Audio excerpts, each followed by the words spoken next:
I gotta agree with that. Yeah, those two right there are automatics. Yeah, that locker should be locks. Well, I thought T.O. should have been a lock, but All right. You know how these people be. Yeah. Who else I got? Outside of that, it's a tough list. It's a lot of great players on this list, man. You got to put Champ Bailey. Man, this is a tough list. Like Steve Hutchinson, like linemen don't get the credit that Alan Faneca has probably been the greatest guard of this generation since Will Shields, him and Will Shields.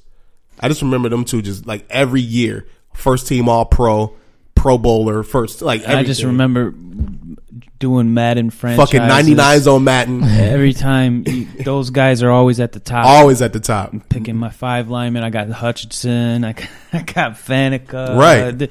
98s, 99s. Just. And it's kind of hard to pick linemen because like it's just one of those things that they don't have any stats to go off of. You just got to go. Like you had to watch them play and look at how their team performed, like the running backs performed and how the quarterback performed, keeping them upright. But yeah, I think the linemen definitely don't get enough love. But Alan Faneca, like he tormented my Baltimore Ravens for every year he's with Pittsburgh, so I remember him vividly. Mm-hmm. But yeah, I'm gonna roll with Avery. I'm gonna roll with Tony G. I like Champ. I do too. I like Champ a lot. Me too. Put Champ in there for me. And if I had to give you one more. What about Jimmy Johnson? Jimmy ain't in there. Yeah, he is on this list. They'll probably throw him in there. I wouldn't be surprised. I can see that. Yeah, I'm with you guys. This list is tough. After the top two, it's like... Yeah. I'm going to show some love to the linemen. Give me Alan Faneca. And then, yeah, that's my 4. I wouldn't be surprised to see Jimmy. Mm-hmm. But, all right, yeah, that's a tough I think he's due. Yo, Dave, you asked me an interesting question, and I kind of want to have this talk about it on here. So I remember when I put this list up, and you asked me, yo, who's the best receiver on this list? And the receivers that's listed, you have Isaac Bruce, you have Torrey Holt, and then you have Hines Ward. Mm-hmm. Not counting Tony G, he's a tight end, but and you said that you felt like the best receiver was Torrey Holt, and I rolled with Isaac. Yeah.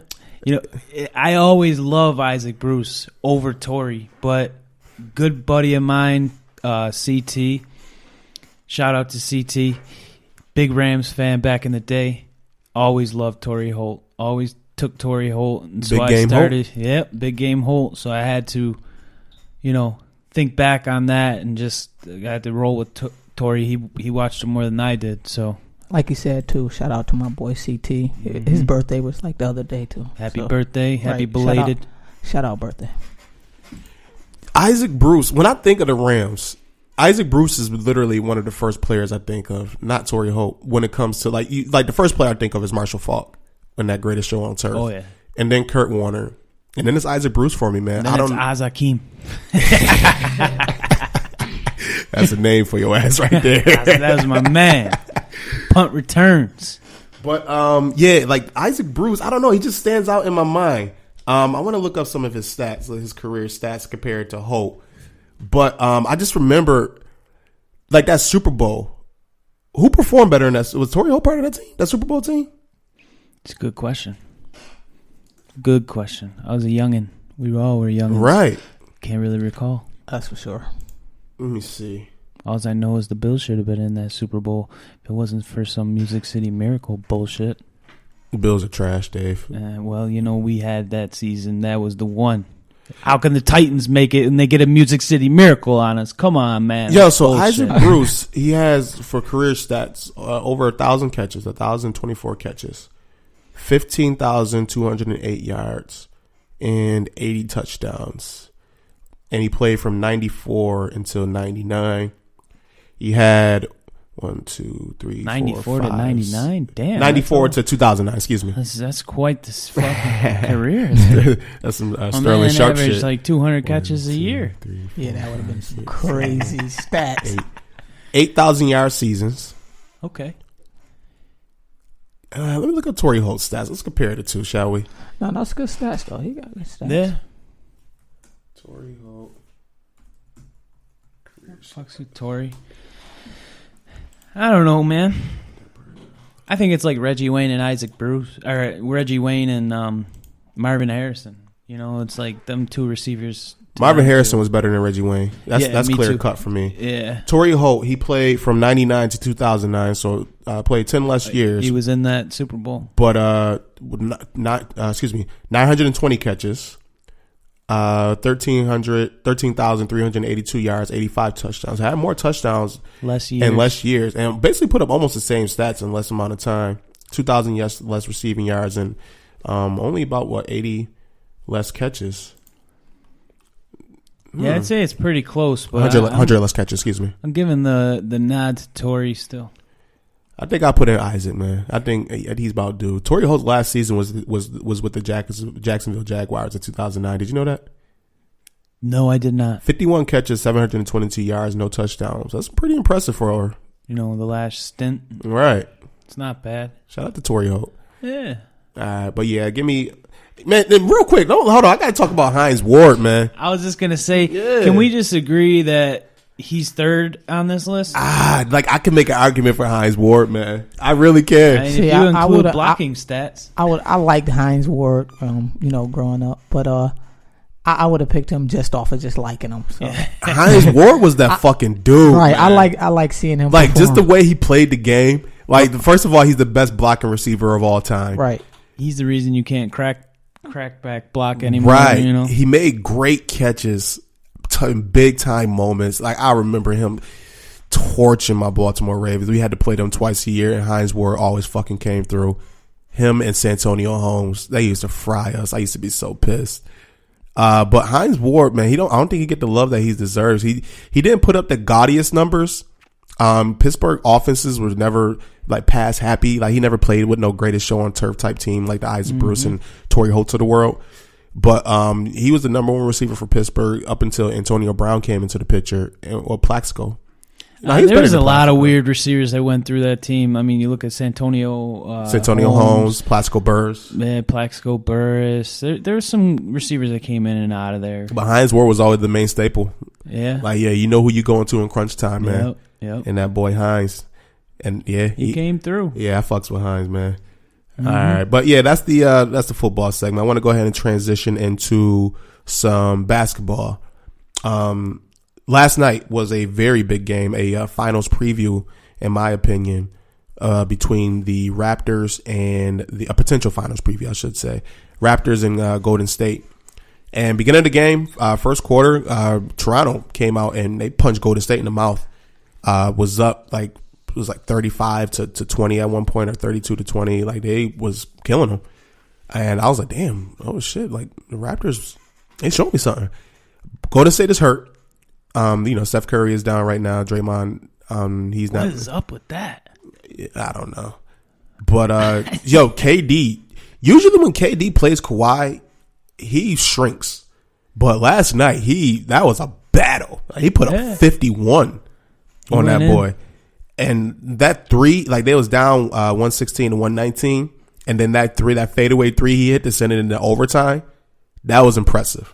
Like him and Kawhi was going back and forth, and like they guarded each other for like the whole fourth quarter and overtime. So I love that. I love seeing that. Like nobody backed down from one another, and they both put up great performances. Did you get a chance to like tune in a little bit to that game? I did not. I actually fell asleep halftime of the Dallas Cowboys game. So yeah, it was a great game, man. I definitely enjoyed it. But yeah, I think that once Golden State gets healthy, that just goes to show, like Golden State, they're missing two of their staple pieces right now. Three, actually, because DeMarcus Cousins hasn't returned yet. Yeah. But it just goes to show how dominant Golden State really is. Yeah. Like you're going up against the best team in the East. You go blow for blow with them. They're fully healthy, and they barely escape. In Toronto, by the way. They was in Toronto.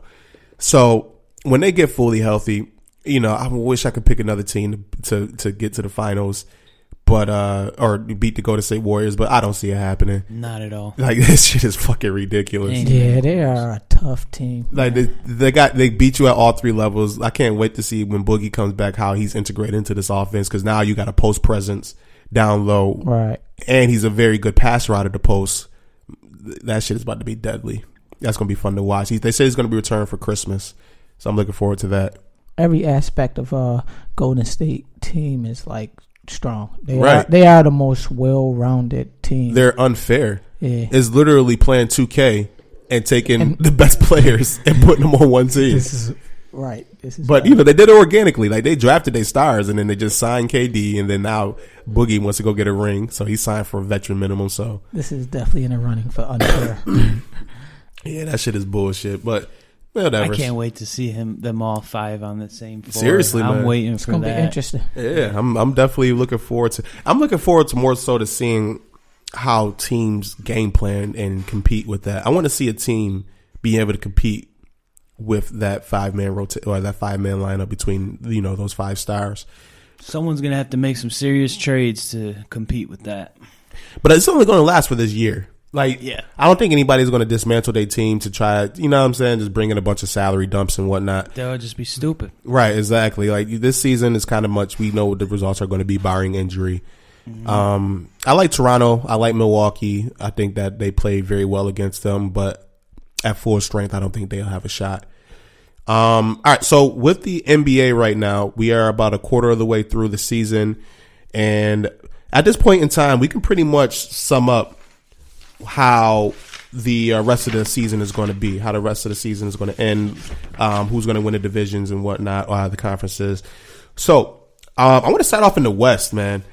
Why the fuck are the Clippers playing so good right now?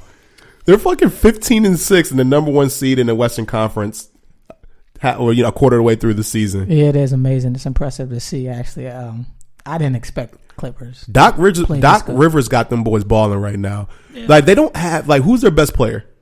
Tobias Harris. Tobias Harris is your best player right now, and they play very good team ball. A lot of motion offense, a lot of dribble handoffs, a lot of backdoor screens. They run like a very like a Princeton type offense. You know what they remind me of team wise is that when Melo was traded from the Nuggets to the Knicks, that Denver team. I can feel you on that one. Had a lot of, you know, solid, and Gallinari was a part of that team too. It's yeah, just like a lot of, you know, not shitty play, just solid play players. good ball shooters, can, you know, move the ball, pass well, play as a team. Everybody's playing their role, and there's not like one do-it-all guy. Yeah. Then you got Sweet Lou coming off the bench. Yeah, my favorite player on that team is Boban. Boban is the beast, man. He just looks like a big retard out there. I mean, Boban is the truth, man. Boban, anytime he gets into the game, he dominates. Like, there's nobody that can check him. Look how fucking big he is. Exactly. And he only play like 18 minutes a game. He play like 3 or 4 minute stints when he's out there. Yeah. But when he's out there, man, I just love it. And then the announcer when he scores, Boban. Yeah, that's my favorite player on the Clippers. But do you think that's gonna last, man? Do you think the Clippers, like this 15-6, is this really them, or you think like they're gonna? I mean, obviously they're not gonna be the number 1 seed, but do you think they can make the playoffs?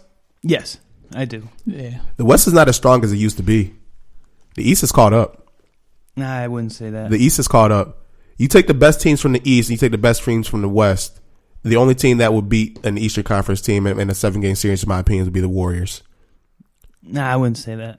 So, okay. You put LeBron on any team against an East team, I'm taking LeBron all This day. Lakers team is not beating the Raptors. All right. This Lakers team is not beating the Bucks. Listen. This Lakers team is not beating the Sixers. Listen. This Lakers team is not 20 games into the season. People aren't understanding that right now. It's 20 games in. Talk to me in March. Yeah. I'm telling you, this team is nowhere near the capability of what they can be. Right. And as far as chemistry, and you can say that about any other team too.